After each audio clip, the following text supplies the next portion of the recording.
নমস্কাৰ বন্ধুসকল, ইৰুদিত চেচনলৈ আপোনালোক সকলোকে স্বাগতম জনাই আজিৰ ভিডিঅ'টি আৰম্ভ কৰিছোঁ।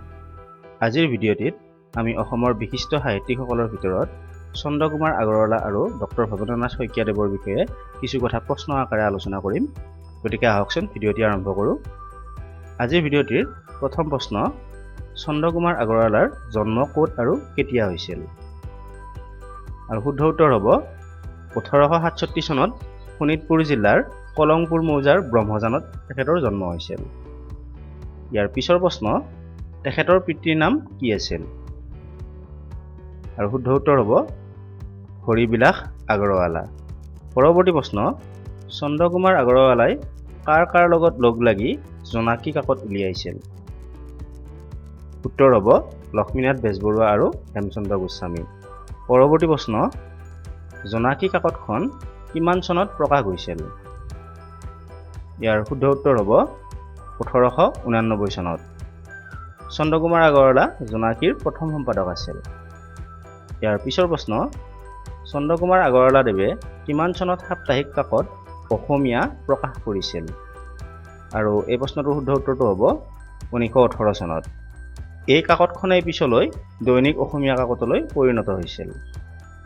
পৰৱৰ্তী প্ৰশ্ন, চন্দ্ৰকুমাৰ আগৰৱালাদেৱৰ কাব্যপুথিকেইখনৰ নাম কি? উত্তৰ হ'ব প্ৰতিমা আৰু বিন বৰাগী। জোনাকীত প্ৰকাশ পোৱা আৰু পিছত লেখা কবিতাৰ প্ৰথম থুলটো হ'ল প্ৰতিমা আৰু বাঁহীত প্ৰকাশ পোৱা কবিতাৰ সমষ্টিয়ে হ'ল বিন বৰাগী। প্ৰতিমাখন প্ৰকাশ হৈছিল 1913 চনত আৰু বিন বৰাগী প্ৰকাশ হৈছিল 1923 চনত। পৰৱৰ্তী প্ৰশ্ন, আগৰৱালাদেৱৰ প্ৰতিমা পুথিখনৰ সন্দৰ্ভত কোনে প্ৰতিমাখন সৰু কিন্তু নিভাঁজ সোণৰ বুলি উল্লেখ কৰিছিল? আৰু উত্তৰ হ'ব লক্ষ্মীনাথ বেজবৰুৱাদেৱে। পৰৱৰ্তী প্ৰশ্নলৈ আগবাঢ়িছোঁ। চন্দ্ৰকুমাৰ আগৰৱালাৰ কোনটো কবিতাক আধুনিক কবিতাৰ পথ প্ৰদৰ্শক বুলি কোৱা হয়? আৰু উত্তৰ হ'ব বনকুঁৱৰী। ইয়াৰ পিছৰ প্ৰশ্ন, চন্দ্ৰকুমাৰ আগৰৱালাৰ মৃত্যু কেতিয়া হয়? আৰু উত্তৰ হ'ব 1937 চনত। ইয়াৰ পিছৰ প্ৰশ্ন, ভৱেন্দ্ৰনাথ শইকীয়াৰ জন্ম কেতিয়া হৈছিল? উত্তৰ হ'ব 1932 চনত নগাঁৱত। পৰৱৰ্তী প্ৰশ্নলৈ আগবাঢ়িছোঁ। তেখেতে PhD ডিগ্ৰী কোন বিশ্ববিদ্যালয়ৰ পৰা লাভ কৰিছিল? আৰু শুদ্ধ উত্তৰ হ'ব লণ্ডন বিশ্ববিদ্যালয় 1961 চনত। পৰৱৰ্তী প্ৰশ্ন, শইকীয়াদেৱে সম্পাদনা কৰা আলোচনী দুখনৰ নাম কি? উত্তৰ হ'ব প্ৰান্তিক আৰু সঁফুৰা।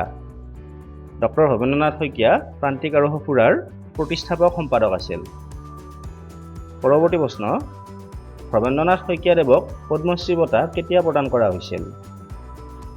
শুদ্ধ উত্তৰ হ'ব 2001 চনত। পৰৱৰ্তী প্ৰশ্নলৈ আগবাঢ়িছোঁ। তেখেতে সাহিত্য একাডেমী বঁটা কোন চনত লাভ কৰিছিল? উত্তৰ হ'ব 1974 চনত। পৰৱৰ্তী প্ৰশ্ন, শইকীয়াদেৱে কিমান চনত অসম উপত্যকা সাহিত্য বঁটা লাভ কৰিছিল? ইয়াৰ শুদ্ধ উত্তৰ হ'ব 1990 চনত। তেখেত এই বঁটা লাভ কৰা প্ৰথমজন ব্যক্তি আছিল। পৰৱৰ্তী প্ৰশ্ন, ভৱেন্দ্ৰনাথ শইকীয়াদেৱে অসম প্ৰকাশন পৰিষদ বঁটা কেতিয়া লাভ কৰিছিল? শুদ্ধ উত্তৰ হ'ব 1973 চনত। পৰৱৰ্তী প্ৰশ্ন, শইকীয়াদেৱে লিখা উপন্যাস কেইখনৰ নাম কি? আৰু উত্তৰ হ'ব অন্তৰীপ আৰু ৰম্যভূমি। অন্তৰীপ 1986 চনত প্ৰকাশ হৈছিল আৰু ৰম্যভূমি 1991 চনত প্ৰকাশ হৈছিল। আতংকৰ শেষত আন এখন তেখেতৰ উপন্যাস, আৰু এই উপন্যাসখন 1952 চনত তেখেত 10মান শ্ৰেণীত পঢ়ি থাকোঁতে ৰচনা কৰা একমাত্ৰ ডিটেক্টিভ উপন্যাস। পৰৱৰ্তী প্ৰশ্নলৈ আগবাঢ়িছোঁ। তেওঁ কি বোলছবিৰ বাবে ৰজত কমল বঁটা লাভ কৰিছিল? আৰু উত্তৰটো হ'ব সন্ধ্যাৰাগ, অনিৰ্বাণ, অগ্নিস্নান, কোলাহল, সাৰথি, আৱৰ্তন আৰু ইতিহাস। এইকেইখন বোলছবিৰ কাৰণে তেখেতে ৰজত কমল বঁটা লাভ কৰিছিল। পৰৱৰ্তী প্ৰশ্ন, ভৱেন্দ্ৰনাথ শইকীয়াদেৱে লিখা আত্মজীৱনী কেইখনৰ নাম কি? উত্তৰটো হ'ব জীৱন বৃত্ত, জীৱন ৰেখা আৰু মোৰ শৈশৱ মোৰ কৈশোৰ। এই তিনিখন আত্মজীৱনী ভৱেন্দ্ৰনাথ শইকীয়াদেৱে লিখিছিল। ইয়াৰ পিছৰ প্ৰশ্ন, ভৱেন্দ্ৰনাথ শইকীয়াদেৱে লিখা শিশু সাহিত্য কেইখন কি কি? উত্তৰ হ'ব মৰমৰ দেউতা, তোমালোকৰ ভাল হওক, শান্তশিষ্ট হৃষ্টপুষ্ট মহাদুষ্ট, মহাদুষ্টৰ দুষ্ট বুদ্ধি আৰু মৰম। পৰৱৰ্তী প্ৰশ্নলৈ আগবাঢ়িছোঁ। শইকীয়াদেৱৰ চুটিগল্পৰ সংকলন কেইখন কি কি? উত্তৰ হ'ব প্ৰহৰী, সেন্দুৰ, গহ্বৰ, শৃংখল, উপকণ্ঠ, এই বন্দৰৰ আবেলি, বৃন্দাবন, তৰংগ, সান্ধ্য ভ্ৰমণ, গল্প আৰু শিল্প আৰু আকাশ। শৃংখল নামৰ চুটিগল্পৰ সংকলনখনৰ কাৰণে তেখেতে সাহিত্য একাডেমী বঁটা লাভ কৰিছিল। পৰৱৰ্তী প্ৰশ্ন। ভৱেন্দ্ৰনাথ শইকীয়াদেৱে কিমান চনত শ্ৰীমন্ত শংকৰদেৱ বঁটা লাভ কৰিছিল? উত্তৰ হ'ব 1998 চনত। ইয়াৰ পিছৰ প্ৰশ্ন। সৰ্বভাৰতীয় অনাতাঁৰ কেন্দ্ৰই শইকীয়াদেৱৰ কোনকেইখন নাটক ৰাষ্ট্ৰীয় নাটক হিচাপে গ্ৰহণ কৰিছিল? আৰু উত্তৰ হ'ব কোলাহল, দুৰ্ভিক্ষ আৰু ইতিহাস। এই তিনিখন নাটক সৰ্বভাৰতীয় অনাতাঁৰ কেন্দ্ৰই ৰাষ্ট্ৰীয় নাটক হিচাপে গ্ৰহণ কৰিছিল। পৰৱৰ্তী প্ৰশ্ন। ভৱেন্দ্ৰনাথ শইকীয়াৰ মৃত্যু কেতিয়া হৈছিল?